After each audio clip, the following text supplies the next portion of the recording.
Students, home science विषय के students के लिए यह वीडियो स्वास्थ्य विज्ञान जो विषय है उसके अंतर्गत हम टिश्यू चैप्टर का अध्ययन कर रहे हैं।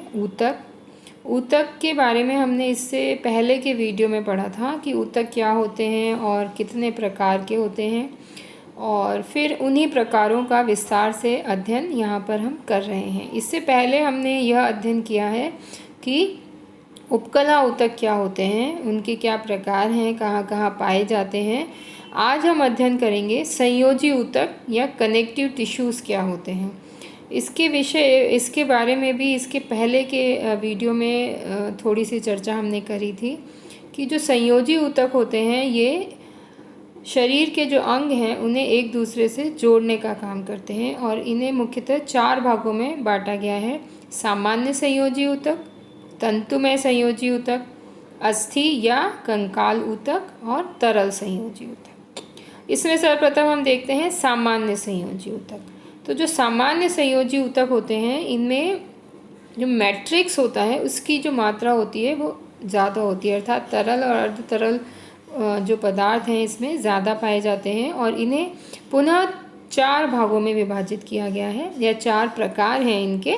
अंतरालीय संयोजी ऊतक, वसामय या वसीय संयोजी ऊतक, वर्णकीय संयोजी ऊतक और जालमय संयोजी ऊतक। तो सर्वप्रथम हम अध्ययन करते हैं अंतरालीय संयोजी ऊतक। तो अंतरालीय संयोजी ऊतक जो हैं ये पतली झिल्ली के रूप में एक अंग को दूसरे अंग से जोड़ते हैं। जैसे मांसपेशियों और हड्डियों को जोड़ने का काम भी ये अंतरालीय ऊतक करते हैं। धमनियों और रक्तवाहिनियों इत्यादि के ऊपर भी ये ऊतक पाए जाते हैं, और इन ऊतकों को पुनः 2 भागों में 2 प्रकार बताए गए हैं इसके, श्वेत कोलेजन तंतु और पीले इलास्टिन तंतु।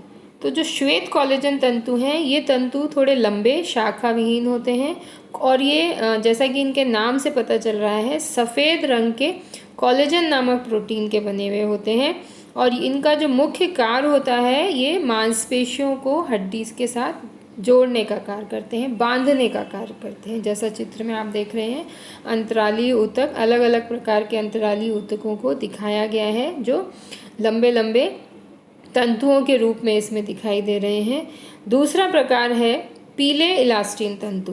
जो पीले इलास्टिन तंतु हैं यह इलास्टिन नामक प्रोटीन के बने होते हैं, थोड़े लचकदार होते हैं और इलास्टिसिटी इनमें पाई जाती है। लचीले, अल्पपारदर्शक होते हैं, पीले रंग के होते हैं, और ये जो ऊतक होते हैं ये मुख्यतः देखा जाए तो फेफड़े, श्वास नली, धमनी इत्यादि में पाए जाते हैं, और इन्हीं इलास्टिन तंतुओं के कारण उनमें एक इलास्टिसिटी पाई जाती है जिसमें फैलने और सिकुड़ने की क्षमता इन अंगों में पाई जाती है, देखी जाती है। इसके बाद दूसरे प्रकार के जो संयोजी ऊतक हैं उसमें हम बात करते हैं वसामय ऊतक या वसीय ऊतक। अभी हम पढ़ रहे हैं सामान्य संयोजी ऊतक, जिसमें वसामय ऊतक जो है ये आकार में थोड़ा बड़ा होता है, और त्वचा के नीचे जो डर्मिस वाला पार्ट होता है, अंतर त्वचा जिसे कहते हैं, वहाँ पर ये छोटे छोटे पिंडों के रूप में पाई जाती हैं, और ये जो हैं ये धमनियों और तंत्रिकाओं के बीच में भी पाई जाती हैं। और ये जो वसा ऊतक होते हैं इन्हें हम शरीर का भोजन गृह कहा जाता है, अर्थात जो एक्स्ट्रा अमाउंट में जो एनर्जी कंज्यूम की जाती है वो इन वसीय ऊतकों में परिवर्तित हो जाती है, और फिर जब शरीर को अतिरिक्त ऊर्जा की आवश्यकता पड़ती है तो यह ऊर्जा इन वसीय ऊतकों द्वारा रिलीज़ होती है। साथ ही साथ ये जो वसीय ऊतक होते हैं इनका बहुत ही महत्वपूर्ण काम होता है कि ये अंगों को, जो आंतरिक अंग हैं उन्हें बाहरी चोट या बाहरी दबाव से रक्षा करते हैं, प्रोटेक्शन का काम करते हैं। इसके अलावा ये शरीर के अंदर ताप नियंत्रण का कार्य भी करते हैं, अर्थात हमारे शरीर के अंदर जो एक तापीय साम्यावस्था होती है उसमें इन वसीय ऊतकों का बहुत महत्वपूर्ण रोल होता है। यह शरीर का जो ताप है उसको बाहर नहीं निकलने देते, इस वजह से जो हमारा शरीर, मानव शरीर का जो सामान्य तापक्रम 37 डिग्री सेंटीग्रेड होता है वो बना रहता है। तो जैसा कि चित्र में आप देख रहे हैं, वसी ऊतक पिंडों के रूप में पाए जाते हैं और ये वसी ऊतक रक्त वाहिनियों के बाहर की तरफ जो वसी ऊतक है उनका चित्र यहाँ पर बताया गया है। नीचे भी आप देख रहे हैं वसी ऊतक का चित्र है। छोटे छोटे पिंडों के रूप में इनमें वसा एकत्रित हो जाती है और यह सुरक्षा प्रदान करने का काम भी करते हैं आंतरिक अंगों को। और जब शरीर को अतिरिक्त ऊर्जा की आवश्यकता होती है तो ये शरीर को ऊर्जा भी प्रदान करते हैं। इसके बाद हम पढ़ते हैं वर्णकी ऊतक। वर्णकी ऊतक जैसा नाम से समझ में आ रहा है, पिगमेंटेड टिश्यूज़ हैं। ये जो टिश्यूज़ हैं, इन टिश्यूज़ के अंदर विशेष प्रकार के पिगमेंट सेल होती हैं।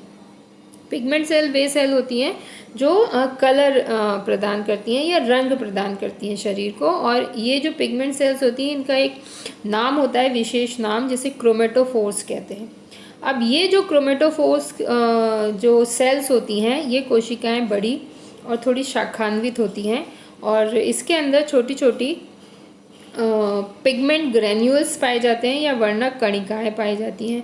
और बच्चों, इन्हीं रंग कणिकाओं के कारण हमने देखा है कि मानव जाति में आपको अलग अलग रंग दिखाई देते हैं। जैसे कि वेरिएशन होता है फेयर कलर से लेके गोरा कलर से लेके काला जो कलर है उसके बीच में कई आपको कलर शेड दिखाई देते हैं, जैसे गोरा, सांवला, गेहुआ, काला। तो इस प्रकार के जो रंग, त्वचा के जो अलग अलग रंग दिखाई देते हैं, वे रंग इन पिगमेंट ग्रैन्यूल्स की वजह से होते हैं और यह इन वर्णकी ऊतकों में पाए जाते हैं। चौथा प्रकार है जालमय ऊतक। जालमय ऊतक जो होते हैं इनमें श्वेत कोलेजन तंतुओं से मिलते जुलते होते हैं और ये इसकी जो कोशिकाएं हैं वो पतली शाखादार होती हैं। और ये जो ग्रेन्यूल हैं ये रेटिकुलम एंडोथीलियम कोशिकाएं इनको कहा जाता है। इन कोशिकाओं की शाखाएं आपस में मिलकर एक जालनुमा संरचना बनाती हैं और इस प्रकार के जो जालमय ऊतक हैं ये प्लीहा में, अस्थि मज्जा में, लसिका ग्रंथि आदि में इस प्रकार के ऊतक होते हैं या इस प्रकार के ऊतक से ये बने हुए होते हैं। अब हम बात करते हैं सामान्य संयोजी ऊतक के बाद तंतुमय संयोजी ऊतक। तंतुमय संयोजी ऊतक जो है उसमें मैट्रिक्स की मात्रा सामान्य संयोजी ऊतक के कंपैरिजन में थोड़ा सा कम होता है और इसे पुनः दो भागों में विभाजित किया गया है। तो तंतुमय संयोजी ऊतक पुनः श्वेत तंतु ऊतक, तंतुमय ऊतक और पीले तंतुमय ऊतक, ये दो प्रकार के हैं।